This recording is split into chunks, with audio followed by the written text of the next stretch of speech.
Jā, tava dienas kārts ir virspriesteri, tad šodien klausies sevī un uzticies savām sajūtām. Šī kārta simbolizē gudrību, intuīciju un dziļāku izpratni par lietu būtību.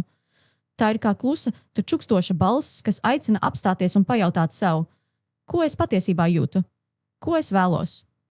Šodien virspriesteri aicina uz mierīgu un harmonisku pieeju ikdienas pienākumiem. Tas nav laiks steidzīgiem lēmumiem vai neapdomīgai rīcībai.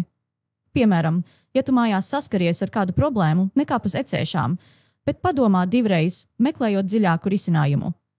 Virspriesteri māca, reizēm klusumā ir vairāk spēka nekā vārdos. Ja tava diena šķiet pārāk haotiska, vari veltīt pāris minūtes meditācijai vai vienkārši atvērt logu un ieelpot svaigu gaisu. Tavs miers šodien ir pats svarīgākais.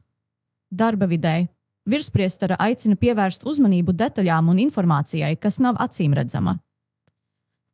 Ja esi kāda projekta vadītāja vai risini sarežģītus jautājumus, šī kārts norāda uz nepieciešamību izmantot ne tikai loģiku, bet arī intuīciju. Vai kaut kas nešķiet pareizi? Uzticies savām sajūtām. Iespējams, tu redz kaut ko, ko citi palaiduši garām. Tajā pašā laikā neatklāj visas kārtas. Virspriesteri ir noslēpuma glabātāja, un šodien gudrība slēpjas arī tajā, ko tu visu līdz galam nemaz nepasaki. Attiecību kontekstā virspriesteri aicina uz dziļāku saikni. Šodien ir piemērots laiks ieklausīties, nevis runāt. Pajautā savam partnerim. Kā tu jūties, un tiešām klausies atbildē? Šī kārts aicina novērtēt mieru un tuvību, nevis drāmas un konfliktus. Ja esi viena, virspriesteri norāda, ka šodien vairāk jāstrādā ar sevi. Izprot savas vēlmes un vajadzības pirms meties jaunos piedzīvojumos. Virspriesteri ir kā mierīgs ezers, dziļš un kluss. Ja šodien jūties emocionāli izsisti no līdzsvara, šī kārts aicina paskatīties dziļāk un pajautāt sev. No kurienes šī sajūta nāk? Tas ir laiks introspekcijai, nevis impulsīviem emociju uzplūdiem.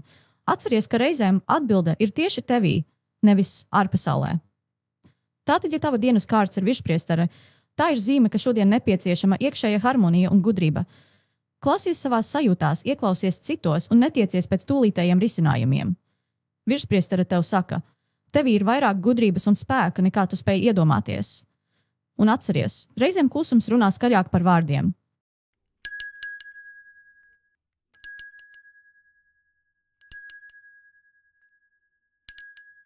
Virspriesterienes diena darbā. Zane strādāja par klientu konsultanti lielā grāmatnīcā, kur katra diena bija citāda. Viņas darbs nebija tikai par grāmatu pārdošanu.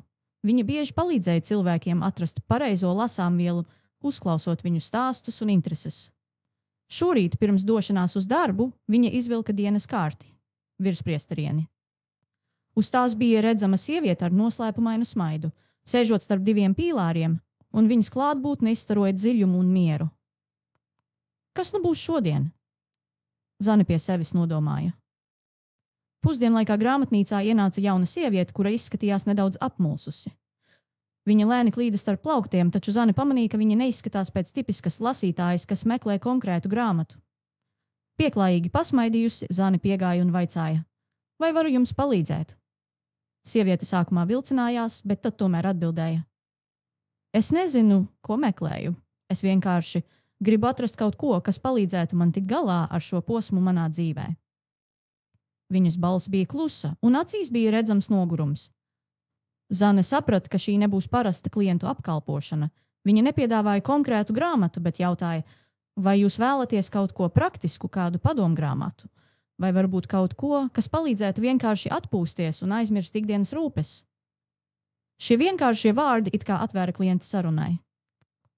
Tā kā sieviete stāstīja par savu nogurumu un meklējumiem pēc iekšēja līdzsvara, Zane ieklausījās nepārtraucot un nesniedzot ātrus risinājumus. Tas bija tas brīdis, kad virspriesterienes enerģija izpaudās. Nevis caur aktīvu rīcību, bet gan caur spēju būt klātesošai un ļaut klientam pašai izteikt, ko viņa patiesībā meklē. Pēc neilga brīža Zane piedāvāja dažādas grāmatas. No meditācijas un pašpalīdzības literatūras līdz romāniem, kas varētu iedvesmot. Viņa arī norādīja uz nelielu sadaļu grāmatnīcā, kur bija dienas grāmatas un piezīmju blociņi. Reizēm rakstīšana palīdz izprast pašai savas domas, viņa piebilda, nekādā veidā neuzspiežot. Kad sieviete devās prom ar izvēlētajām grāmatām un piezīmju grāmatu, viņa pateicās Zanei: Paldies, ka uzklausījāt! Es pat nezinu, vai grāmatas ir tieši tas, kas man vajadzīgs, bet šī saruna man noteikti palīdzēja.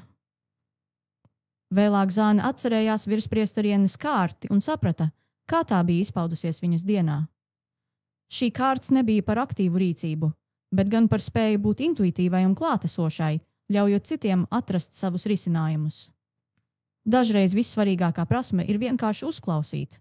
Viņa pie sevis nodomāja, ieskatoties grāmatu plauktos, kas glabāja tik daudz stāstu un iespējamo atbilžu.